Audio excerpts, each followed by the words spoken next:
Hello friends, good evening. Welcome to my channel Ankush Agrawal share market. Market की हमारी holiday है क्योंकि महाराष्ट्र में इलेक्शन चल रहा है। और बात करते हैं हमारे कल के मार्केट की, तो कल का मार्केट में हमने गजब का स्ट्रॉन्ग मोमेंटम देखने को मिला शुरुआतों के ट्रेडिंग में, लेकिन मार्केट क्लोज होते तक अपना मेजर गेंस गिव अप कर दिया। गेंस गिव अप करने का मेन रीज़न था यूक्रेन और रसिया में फिर से वॉर का स्टार्ट हो गया है। यूक्रेन ने डायरेक्ट रसिया में वॉर किया, जिसके रिप्लाई में रसिया ने बोला कि अगर ये वॉर कंटिन्यू करते हैं तो वो वहाँ के जो बॉर्डर फोर्सेस हैं उस पर अटैक करेंगे। लेकिन मेरे को लगता है यह सब खाली दिखावाबाजी है, क्योंकि जब जो एलन मस्क और जो ट्रम्प ऑलरेडी बोले हैं कि जब भी वो अभी 1 महीना बाद जब वो पावर में जब बैठेंगे तो ये सब पूरा वॉर को रोक देंगे और माहौल को पूरा शांत कर देंगे। बात करते हैं हमारे इंडियन मार्केट की, तो इंडियन मार्केट में रिजल्ट का सीजन बहुत बेकार गया। और जैसे कि मामा अर्थ ने अपना रिजल्ट दिखाया, जिसको होनासा कंज्यूमर के नाम से जो लिस्ट है, तो रिजल्ट बहुत ही ज़्यादा ख़राब देखने को मिला, जिसके कारण 2 डेज़ में 34% का मामा अर्थ में गिरावट देखने को मिली। लेकिन बात करते हैं गिरावट का मेन रीज़न था क्या, तो गिरावट का मेन रीज़न था कि Mamaearth consistently 100 to 150% growth हर क्वार्टर में दिखा रही थी। लेकिन इस क्वार्टर में जो सेल्स ग्रोथ था वो पूरा डाउन देखने को मिला, जिसके कारण मार्केट का मूड ख़राब हो गया।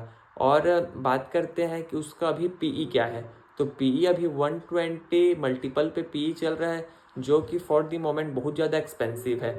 तो अगर बात करते हैं, अगर ममा अर्थ का पीई अगर अपन 20 लेते हैं, तो 20 अगर ममा अर्थ का पीई होगा तो उसको 80% गिरना पड़ेगा। और अगर 80% ममा अर्थ गिरता है तो उसका मार्केट कैप हो जाएगा टोटल में 1600 करोड़। तो 1600 करोड़ भी मार्केट कैप नहीं हो सकता, क्योंकि इतनी बड़ी अब कंपनी के बाद उतना उसका कम वैल्यूएशन नहीं जाता।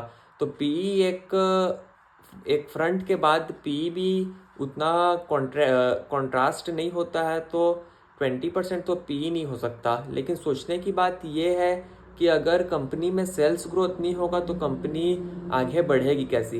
तो मेरा मानना यह है कि अगर कंपनी का सेल्स ग्रोथ अगर कंटिन्यूसली डाउन होता है तो कंपनी का शेयर को बेच के निकलने में फ़ायदा है, क्योंकि अगर कंपनी को फिर से अपना सेल्स ग्रोथ में मोमेंटम लाना है तो उसको अपना प्राइस को, प्रोडक्ट के प्राइस को कम करना पड़ेगा, जिससे कि उसका मार्जिन में इम्पैक्ट होगा। और मार्जिन में इम्पैक्ट होगा तो अगेन उसके प्रॉफिट में देखने को मिलेगा।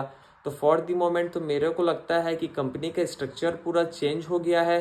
तो ये सब दिमाग में इन्वेस्टर को रखना चाहिए कि आगे का कंपनी का ग्रोथ मैनेजमेंट कैसा रहता है, प्रॉफिट मैनेजमेंट कैसे रहता है।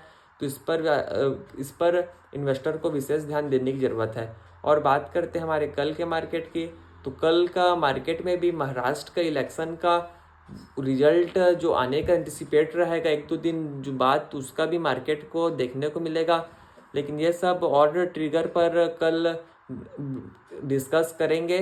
आपसे यहीं तक रखते हैं, आपसे कल फिर मुलाकात होगी, तब तक के लिए थैंक यू।